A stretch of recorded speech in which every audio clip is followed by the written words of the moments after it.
servo, fala no irmão, na palavra, Senhor, e no meu coração.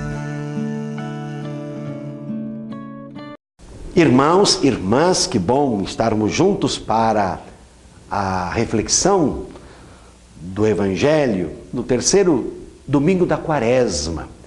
Estamos com o evangelista João, no capítulo 2, versículos 13 a 25.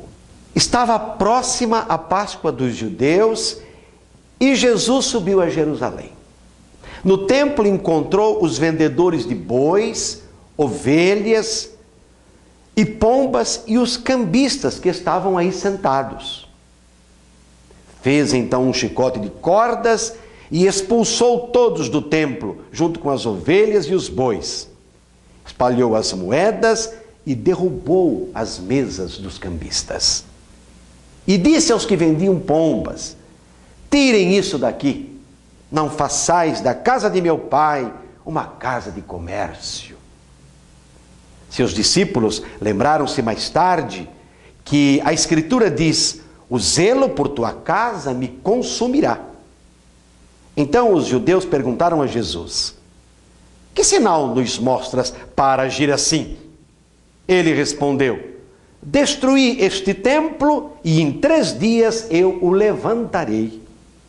Os judeus disseram: 46 anos foram necessários para a construção deste santuário e tu o levantarás em 3 dias? Mas Jesus estava falando do templo do seu corpo. Quando Jesus ressuscitou, os discípulos se lembraram do que ele tinha dito e acreditaram na Escritura e na palavra dele. Jesus estava em Jerusalém durante a festa da Páscoa. Vendo os sinais que realizava, muitos creram no seu nome.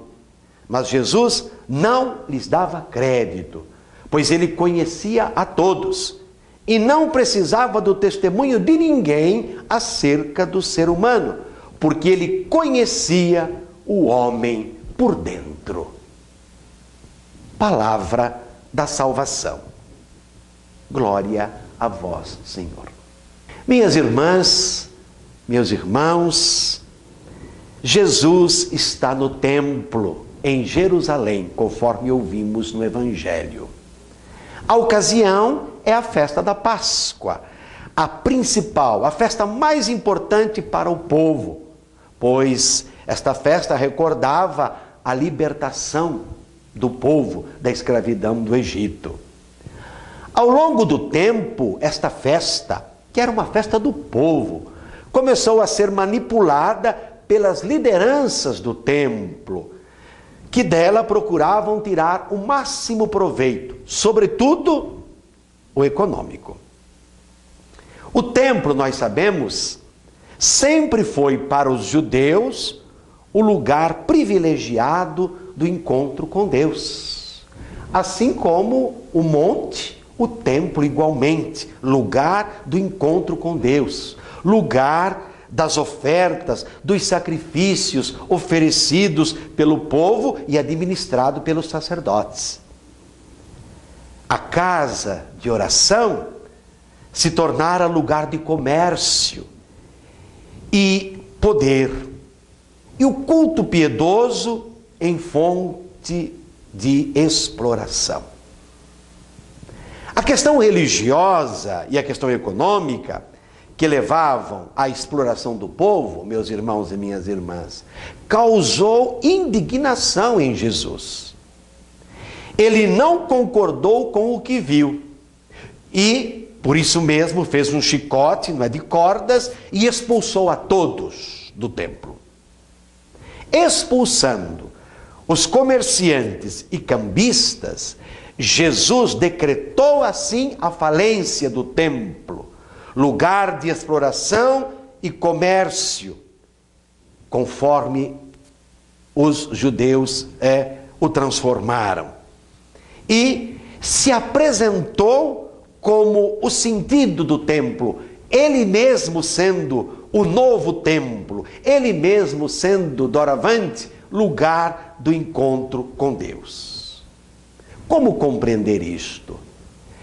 Compreendemos assim: o corpo de Jesus, que morre e ressuscita, será o lugar do encontro com Deus, e não os edifícios bonitos de pedra. Decretando a falência do sistema econômico do templo, que sustentava a nobreza sacerdotal, Jesus decretou sua morte. Afinal, ele havia tocado num ponto nevrálgico, ou seja, o econômico. O profeta Zacarias já havia profetizado que um dia o culto estaria isento da exploração. E esse dia chegou com Jesus. Jesus não pôde concordar com aquela situação. A partir de então, ninguém mais poderia, mesmo que em nome de Deus, defender uma religião ou um culto coniventes com a exploração comercial, a exploração do povo a partir do templo. Ou seja, o religioso colocado a serviço de pessoas, de grupos, dos sacerdotes, no caso do templo, visando interesses pessoais. Hoje e sempre, é através de Jesus, morto e ressuscitado, que o povo pode verdadeiramente encontrar-se com Deus para celebrar a Páscoa da libertação. E todas as vezes que nós participamos da liturgia, sobretudo da Eucaristia, nós estamos realizando por excelência esse encontro. Que dizer de igrejas com cultos, discursos, pregações que enganam o povo, mantendo-o submisso e com medo? Igrejas onde o demônio tem primazia, onde a preocupação primeira é expulsar demônios. Nossas instituições, nossas igrejas promovem a vida do povo que pertence a Deus. Estamos na Quaresma, irmãos e irmãs, com a campanha da fraternidade. Nossas instituições devem cuidar da saúde do povo. E será que o fazem com ética, com dignidade, vendo em cada sofredor a imagem mesma de Deus e do seu tempo? Precisamos pensar, precisamos refletir e rezar sobre isso. E a Quaresma é este tempo oportuno de pensar na nossa vocação de batizados, retomar a nossa vida com Deus, nosso relacionamento amoroso, uma vez que Ele sempre nos ama. Abrirmos-nos em nossas comunidades para servir sempre mais, para fazer da comunidade, do encontro, das celebrações, um forte momento de vida vivida na alegria, vivida no mistério de Deus que se revela. E sobre a todos, a bênção de Deus Todo-Poderoso, Pai, Filho, Espírito Santo, e permaneça para sempre. Amém. Fala, Senhor, preciso ouvir tua voz. Eis aqui o teu servo, fala no irmão, na palavra, Senhor, e no meu coração.